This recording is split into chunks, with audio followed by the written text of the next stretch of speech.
And I tell you, that song hits home. I don't even know why. It's something about Georgia. Leaving. I know that's not Ray Charles. On that midnight train to Georgia. People always singing to Georgia or California. Oh, my life, my be waiting for you.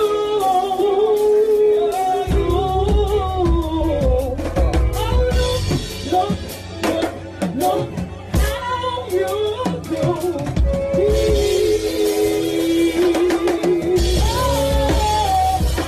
The first couple of years with the big band weren't easy. It didn't make no difference whether it was the sly old veterans or the wild new cats. I was having more trouble with all of them than it seemed to be worth.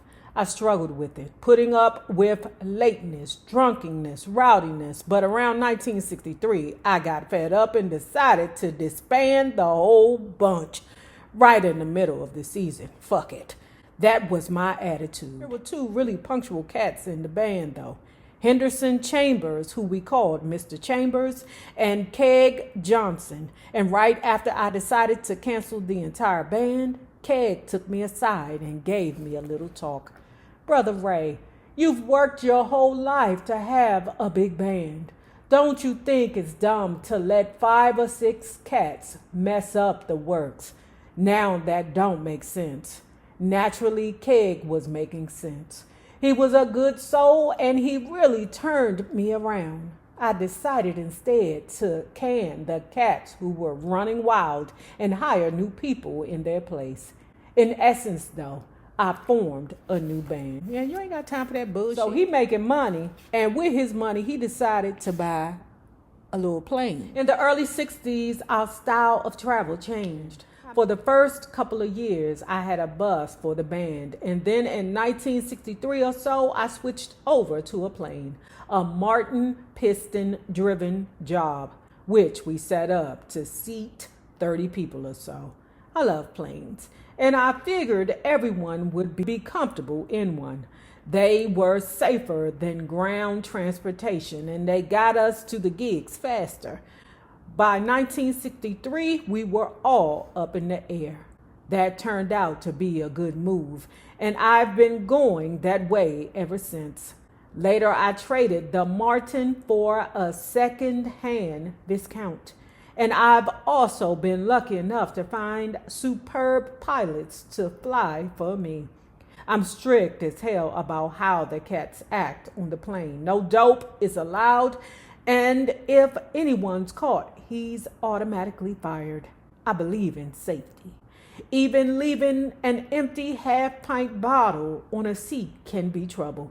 If we hit turbulence, the bottle can fly into someone's face. Sam Clark was president of ABC when I got there, and a sweet guy named Sid Feller was in charge of what's called A&R, Artists and Repertoire.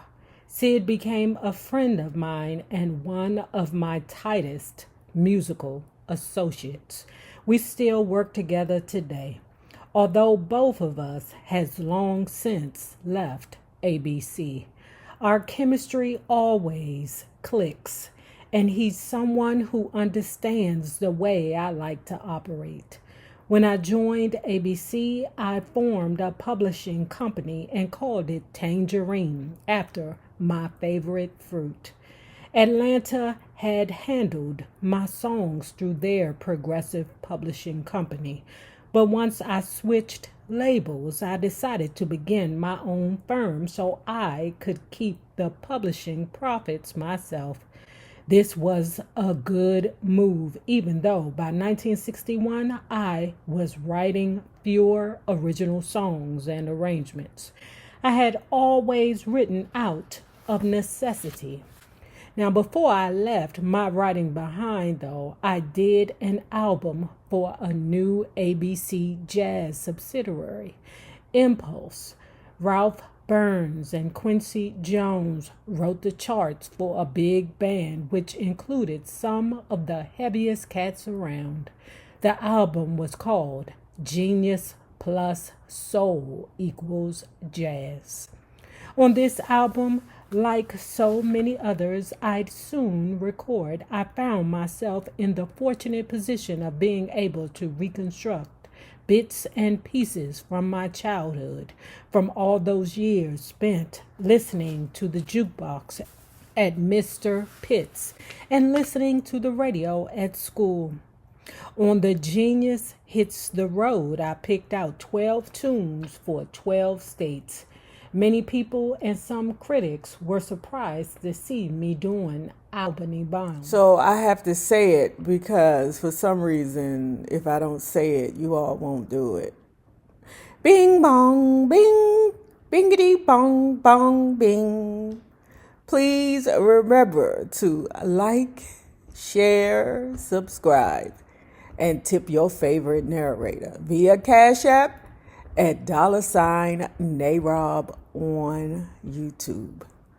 Bing bong bing, bingity bong. I remember one cat saying to me, "Come on, Ray, you ain't doing that tune." "That's nothing," I said. "I'm also singing Mississippi Mud." These were numbers I had always liked, and I saw no reason not to interpret them my own way.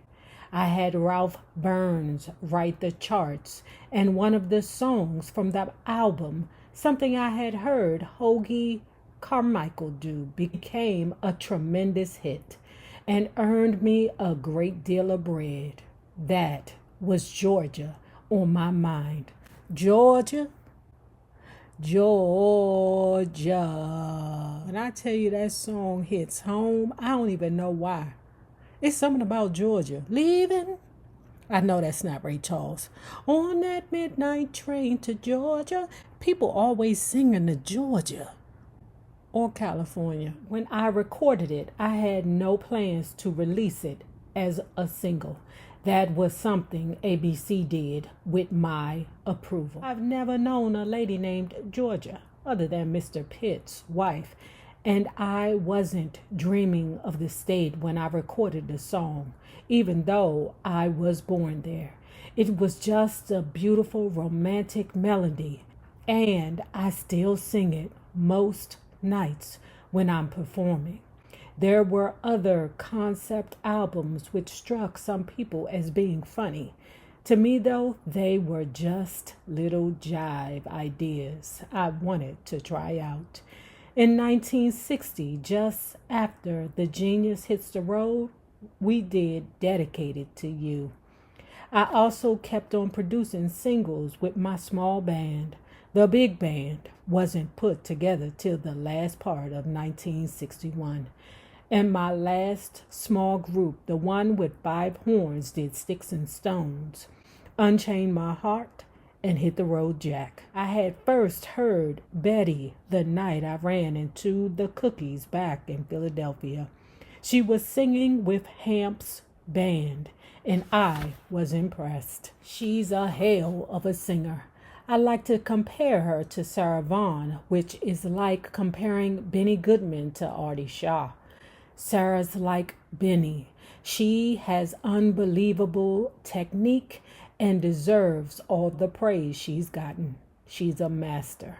But Betty's like Artie. She's a marvelous technical singer, but she's also got that old feeling, that raw feeling that destroys me. The biggest of the concept albums involved country and Western music.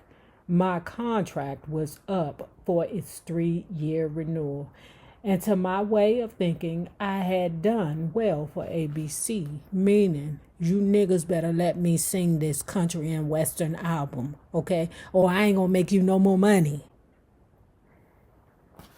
And they say, okay, Brother Ray. Most people are confused about my decisions to do country music. They think ABC dictated to me. They think ABC produced these albums for me. Not true. For better or worse, the records were my ideas. Anyone who knows me understands that I really like this music. Not for show, not for shock, but for my own pleasure and because everybody knows. Okay?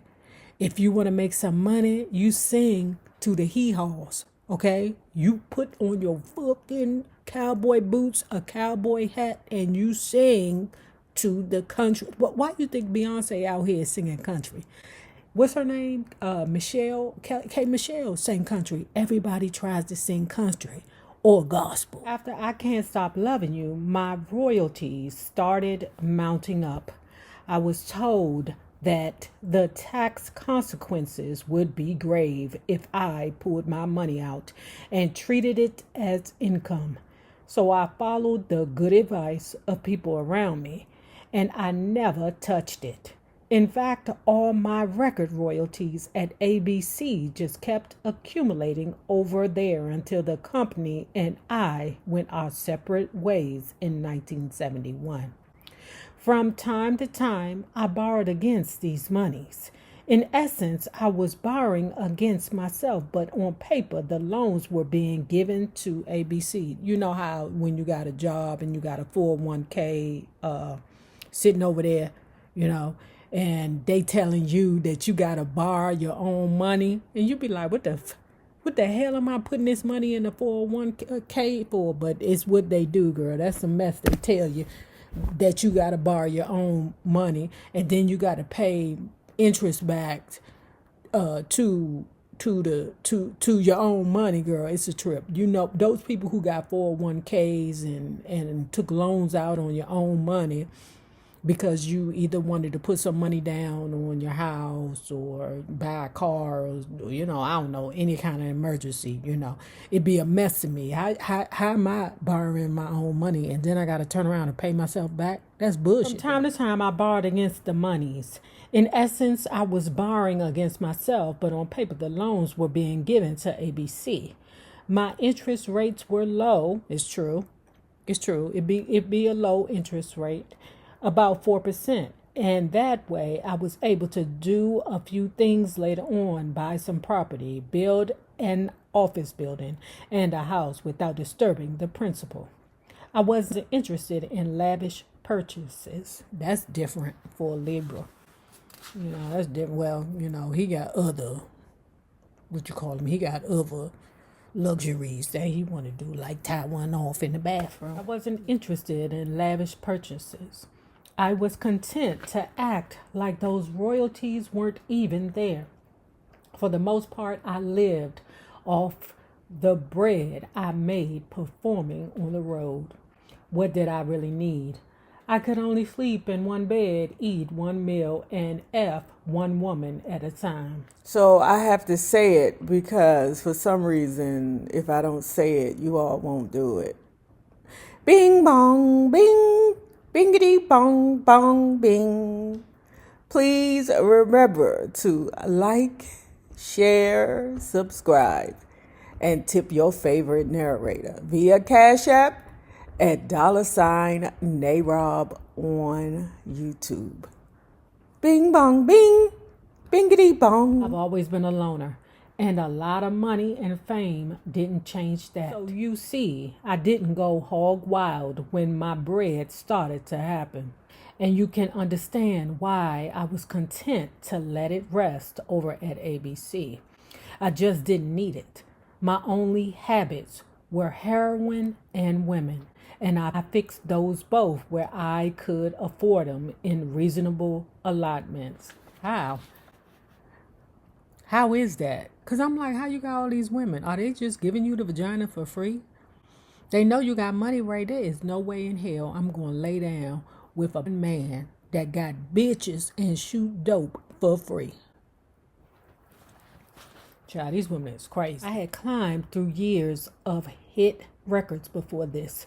Some minor, some major. So having a bigger smash than I'd had before wasn't going to change me. Didn't require adjustment in my thinking or send me into orbits of ecstasy. But for all this money talk, I still wasn't making the kind of bread in a year that Tom Jones could make in a week. Ooh. In spite of my Georgias or my rubies, I still had a hard time breaking into the white pop market. That didn't happen till I Can't Stop Loving You. and that was a highly unusual circumstance. I've always been wild when it comes to females, and I can see how my long line of love affairs finally busted up my marriage.